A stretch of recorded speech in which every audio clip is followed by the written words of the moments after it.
Menemukan satu orang mayat yang tergantung di sebuah pohon di belakang rumah. Itu, daerah itu sudah ada perjanjian dulunya.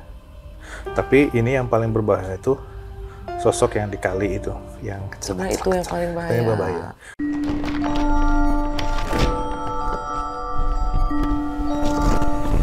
Hai semuanya, selamat datang di Jurnal Cerita Cerita Misteri. Misteri. Kembali lagi bersama Riana Sang rupawan, dan Indi. sang dermawan, Ya udah, sekarang kita dapat cerita dari Anissa Lisa Victor. Victor. Wow, keren ya, ada Victornya namanya. Oke, sekarang paragraf pertama kita langsung aja lah ya guys. Oh, hajar aja nih. Hajar. Langsung Indi, paragraf pertama. Halo, perkenalkan nama saya Anissa. Saya tidak akan cerita banyak, namun saya rasa dengan mengirimkan satu foto ini sudah cukup untuk menggambarkan apa yang saya rasakan beberapa akhir-akhir ini.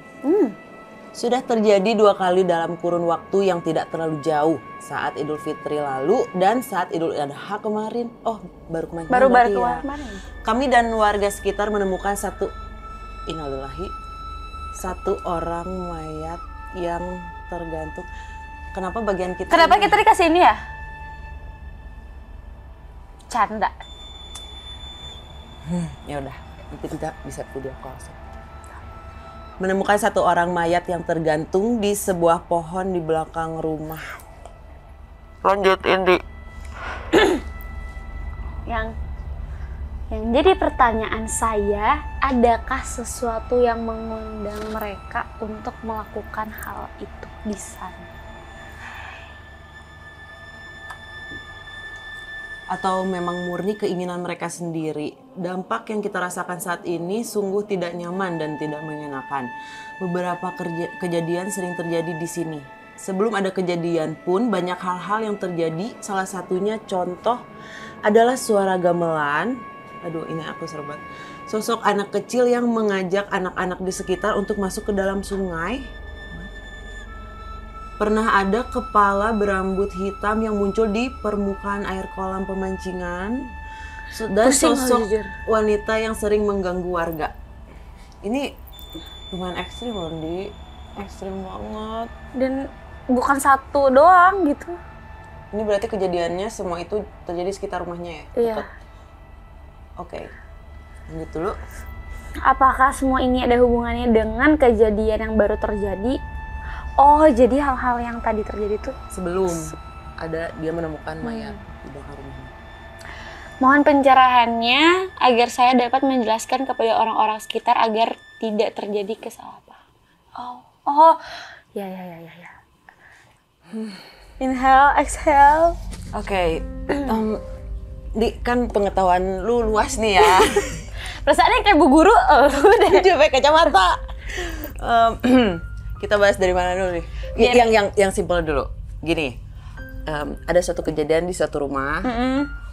Misalkan yang tragis, udah gitu lu dateng untuk tinggal di rumah itu. Iya. Apakah ngaruh sama kehidupan kamu kelak karena tinggal di rumah bekas kejadian? Kayak gitu. Menurut aku sih 50-50.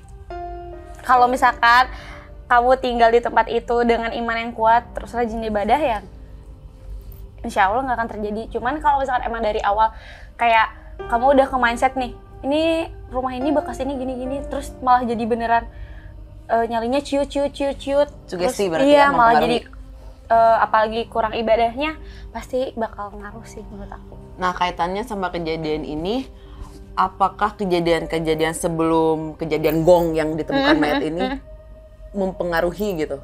Menurut lo ada kaitannya nggak? Atau emang kebetulan aja terjadi di tempat itu? Tapi kita di sini belum tahu kalau misalkan si sosok ini tuh berasal dari daerah Dari ini situ atau bukan, atau kita nggak tahu ya. Iya, atau cuman emang ditemuin di Tapi, situ. aduh, masalahnya di belakang rumah banget gitu. Tapi hal kayak gitu pasti berkesinambungan sama untuk kayak sama kita sampai akhirnya melakukan. Iya sih, karena dari berbagai kejadian yang dia ceritain itu lumayan ekstrim. Menurut gua sih, menurut saya, maaf, mempengaruhi kayak powernya si Iya. hantu-hantu yang ada di sekitar situ. Jadi kenceng gitu. Dan mungkin pas dengan si orang ini ketika ada di daerah situ, gimana ya dia? Jadi ngomongnya? kena pengaruhnya. Gini. Gue takut Kita panggil aja Freddy yuk. Ini sepertinya terlalu berat untuk kita. Dan ini poin yang dia tanyain atau emang murni keinginan mereka sendiri untuk melakukan hal yang kayak gitu. Menurut aku kalau misalkan dari logik ya, dari psikis teh ngaruh juga mental ya. Iya. Gini. Sampai orang memutuskan untuk melakukan suicide, itu pasti mentalnya udah turun gitu. Iya, ditambah dia datang ke wilayah yang mungkin memiliki intensitas vibes yang huntu-huntunya kenceng gitu. Jadi semakin memperkuat. Karena emang lama-kelamaan jadi pasti jadi kayak banyak suges, banyak ke distract kayak ayo gitu loh. Ya, karena mentalnya kan labil ya. Ya makanya harus kuat iman bener kayak gitu. Kalau kalian stres jangan merasa sendiri, sumpah jangan menyendiri. Oke, nah yang jadi ini teh berarti satu daerah itu bermasalah ya? Iya, nah yang dia pengen tahu ceritanya itu, yang jadi pertanyaan saya adalah sesuatu yang mengundang mereka itu untuk melakukan itu. Gimana sih nih pertanyaannya, Dek? Iya, kayak mengundang mereka untuk melakukan hal itu. Adakah sesuatu yang mengundang mereka untuk melakukan hal itu di sana gitu? Apakah semua ini ada hubungannya dengan kejadian yang baru terjadi? Jika ucingnya naik semua bulunya, merinding. Ya.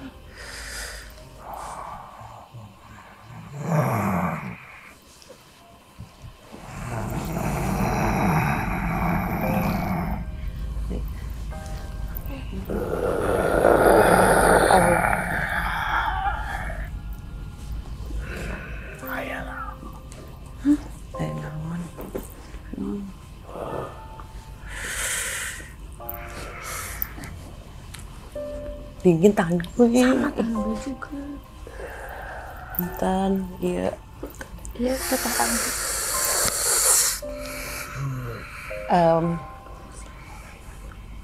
Sampurasun. Iya. Adi abis sieun. Sieun ningali eta carita ti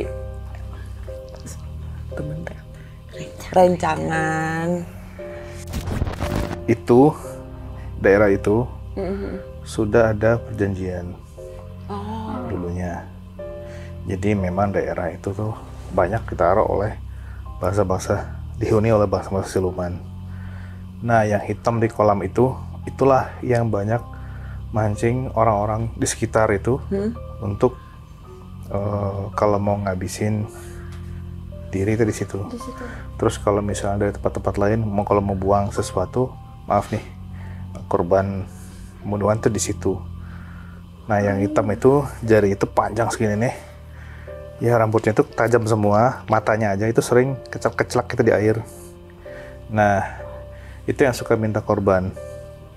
Tapi ini yang paling berbahaya itu sosok yang di kali itu, yang kecil. Nah, itu yang paling bahaya. Paling berbahaya. Kalau udah ketemu itu, dia suka ngikut. Nah, jadi suka ngasih bayangan-bayangan, kamu ngapain hidup, mending belum. Nah, itu. Masih sugesti yang jelek ya justru. Nah, di area sana masih banyak. Berarti intinya semua kejadian sebelum ditemukan mayat ini mempengaruhi dengan adanya si mayat ini. Betul. Juga. Dan ketika kita membahas satu tempat ini yang ada jin yang kecek-kecek gitu ya, semua yang pernah, jadi bukan satu orang aja nih, ada beberapa juga yang sebelum-sebelumnya mengakhiri tempat yang sama, itu pada datang. Di belakang Ruby itu tadi ada yang berdiri, sosoknya perempuan. Terus di pojokan yang itu ya, belakang sana juga sama, itu ada yang berdiri juga, perempuan. Nah, kalau yang ini memang udah parah banget ini. Sudah bener-bener Kayaknya ada yang pernah dibunuh ya? Jadi dibuang di sana. Simpan itu. Itu yang di depan, yang di belakang. Terus menurut Aa gimana dong supaya Victor dan warga sekitarnya gitu Oke. jadi baik Victor ya. menanggapi keadaan. Nah, kalau menurut saya pribadi, yang kita juga di sini, kalau yang seperti itu tuh sebuah kisah yang memang jangan terlalu didalami. Memang akan ada semua tempat seperti itu. Jadi ya biarin aja, itu mungkin dianya lagi nggak kuat imannya sehingga mengakhiri hidup. Terus ada bangsa-bangsa jin yang tadi yang sosoknya diceritain itu, ya memang pasti ada dimanapun juga. Apalagi di Jawa Barat ini kan istilahnya itu masih banyak wilayah-wilayah yang memang punya cerita sendiri daerah itu. Ada Masih penampakan kental. ini ya. Jadi kalau tinggal di sana ya berarti ya udah, selamatkan keluarga dulu aja. Jadi perbanyak, kuatkan iman, banyak berdoa, terus kemudian jangan terlalu penasaran dengan yang seperti itu. Yang dipikirin Jangan terus pikirin ya. terus, nanti biasanya akan mengundang. Contohnya kita ketika membahas itu lebih detail, terus kita terawang ke sana, pada datang ke sini kan semuanya juga. Indi juga masih ada nih perempuannya, masih ingin konteks sama Indi. Iya, ada perempuan. Tapi yang kayak gitu nggak bisa lepas karena maksudnya susah untuk dibantu, nggak bisa ya. Susah ya kalau bunuh diri mah. Kalau bunuh diri itu susah ya karena apa ya? Prosesnya kan panjang banget untuk dia hanya mengucap satu kata itu kalau dia muslim. Ya. Dan paling dibenci juga sama Tuhan. Ya. Oke. Jadi Ya udah, kalian kamu masih ada yang mau ditanyain nggak tentang ini? jemput selamat aja. Iya, semoga kita semua nggak ke bawah mimpi juga ya guys, Ya. kayak gini-gini. Hati-hati ya. Jangan. Bahaya ya. Jangan sampai ya di antara kita jangan sampai ada kepikiran untuk Amit-amit aja. melakukan sesuatu yang merugikan. Betul sekali. Sangat-sangat Ini bisa geser dikit nggak? Oh, iya. Yaudah guys, ambil yang baiknya, buang yang buruknya. Semoga kita bisa tidur nyenyak setelah nonton ini. Ya. Untuk kalian semua yang mau berbagi cerita sama kita, bisa kirim ke junarisa@gmail.com. Nanti kita bakal ceritain dan mungkin kalau bisa ngasih solusi juga, tips and trick buat kalian. Kalau gitu Jurnal Cerita Misteri kali ini pamit. Sampai ketemu lagi. Aku Riana, Jeffriana, dan Indiana. Assalamualaikum warahmatullahi wabarakatuh. Jangan lupa Subscribe, subscribe, comment, and likes.